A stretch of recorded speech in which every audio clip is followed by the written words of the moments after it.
You can tell what time of the semester I'm at by the fact that it's floor time again.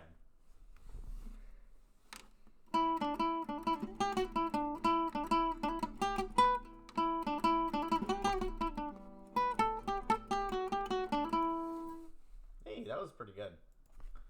Bruins fans, it is time to hug it out, because that is a 3-2 overtime victory over the Florida Panthers. Welcome back down into the den, everybody. Now, this was a game, as is to be expected. But like in terms of like, I've already said, we're at a point in which the process is far more important than the results. This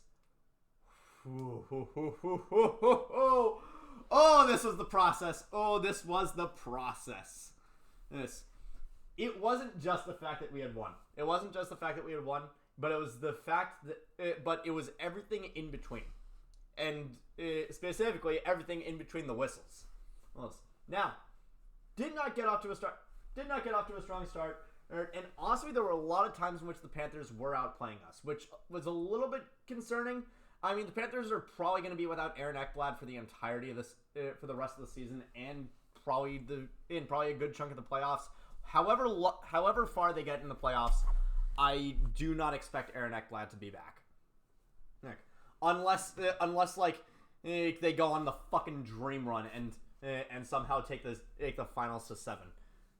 Unless the Florida Panthers are playing 28 games in the postseason, I do not expect Aaron Ekblad to be returning.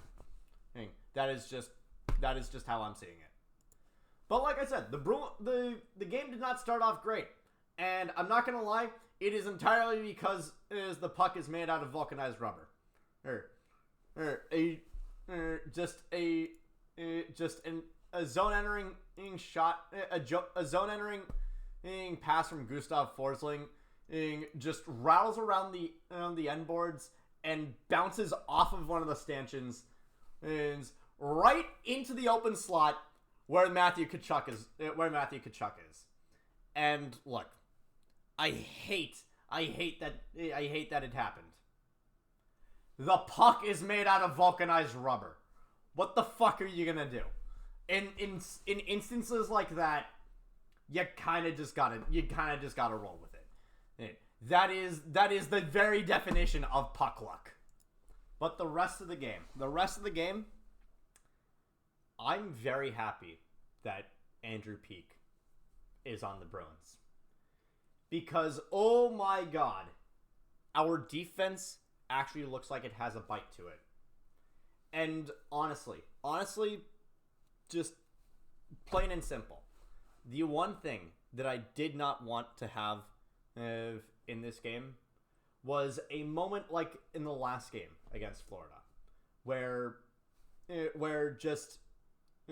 after Florida scores a goal, Evan Rodriguez just gets in our goalie's face.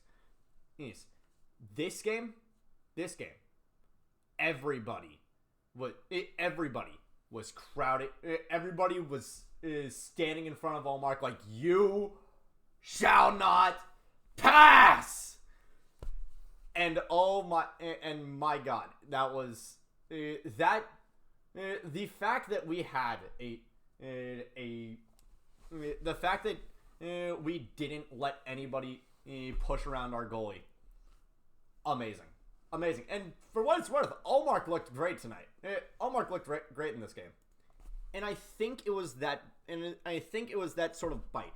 I think it was that sort of bite to this game that helped us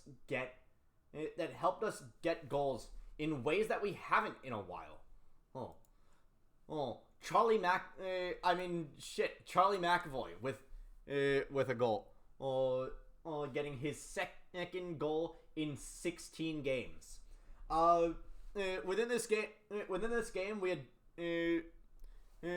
the Panthers had taken enough penalties for us to eventually go for us to eventually have extend our power play drought to a 1-for-20, a 1 for I think 22 stretch, during which we had scored none in our last 12. And that was thwarted by a Charlie Coyle goal.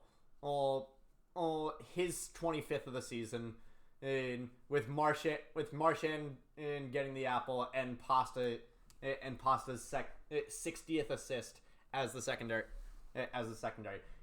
giving us our third 25 goal scorer this season. Fantastic, and like that shit is still fantastic. That shit is amazing. But in terms of, and lastly, just the fact that we were able to exploit the Panthers' aggressive, although somewhat sloppy passing game, especially in the neutral zone, for freaking Jesper Boqvist to take it and run with it. Just Bob did not see any of that coming. He did not see that coming. And honestly, this game, like I said, it was a lot. It was gritty. It was gritty, and that's what it needed to be. Especially after the Matthew Tkachuk penalties. Yes. Now he ends up taking 2 of them. One of them is an unsportsmanlike that goes 1-for-1 with Andrew Peeke. Again, thank you, Peeke, for being Peeke. But the second one, interference on Matthew Tkachuk against Parker Wotherspoon, and this one was one that the Bruins needed to come back on, especially because it is this hit wasn't just interference, it was also boarding. Like you go back and watch that. Tkachuk is pushing. Tkachuk is not only pushing Wotherspoon when Wotherspoon doesn't have the puck. Like he's pushing him in the numbers into the boards. Like that is by definition boarding. And obviously after this, everybody in the Bruins wants Tkachuk's head, and Tkachuk is just evaporating to the back of the pile. And during intermission, Tkachuk ends up being asked by Emily Kaplan, in like, hey, we're noticing that a lot of people here really don't like you. They booed when you scored. They booed when you went to the box. How does that make you feel? And Tkachuk was like, oh, I love it. Like, there's a part of me that has a little bit of respect for that. Like, I know, like, Matthew Tkachuk knows that he's a heel, and he knows that hockey needs villains, and he is absolutely stepping up into that role. The only thing that makes that would make that be a lot more effective is if he actually put his money where his mouth is and actually put him up for once. Like everybody, every single fucking person on the face of the planet, it has clowned on Brad Marchand for over a decade for instigating people and then just completely evaporating to the back of the pile. To let guys like Chara just destroy people. Just pick people up by their legs and boom, Hulk smash puny defenseman. But like Marchand got Marchand has that reputation of being an asshole. Oh, I think it's time that Kachuk ends up I think it's time that Kachuk gets that sort of reputation. And we can't just say that the difference is that Kachuk is good. Like, Marchand has a 100 season, not 100 point season under his belt. Oh, Marchand has multiple 30-goal campaigns under his belt. Don't pretend like Marchand isn't good just because you don't like him. Like, I'm not gonna sit here and pretend like Matthew Tkachuk isn't good. The dude was third in Hart voting last year. I'm not gonna pretend like he isn't good. I'm just gonna say that he's an asshole and doesn't step up to the plate when he needs to defend, make sure that I don't see him as just a coward that doesn't pull his shit together when rubber meets the road. But enough about Matthew Tkachuk, because the real story here is the defensiveness around Allmark. And for what it's worth, Monty has said that for the playoffs he's leaning towards doing a tandem, and that I think is smart. I think that's really smart. We saw last season. I mean, we saw a lot of things last season. And again, if Marchand scores on that breakaway, which, let's just be real, 99 times out of 100 he is scoring there. 99 times out of 100. It doesn't matter if it's Bobrovsky or David Rittich or frickin' Andrei Vasilevsky in there. It could even be George frickin' Vezina in that, in between those posts. Martin Brodeur, Patrick Roy. 99 times out of 100, Marchand is scoring on that breakaway. And it is. I mean, let's just be real. This is one of the bad timelines. This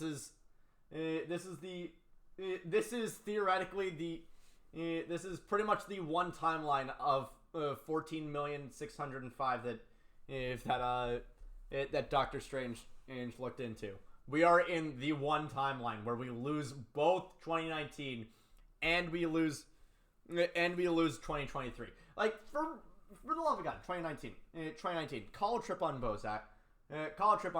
What the fuck are you thinking? And people were saying, Marchand shouldn't have gone for that line change in 2019. You know what would have happened if he didn't go for that line change? He would have been gassed he would have been sluggish trying to defend against Alex Pietrangelo.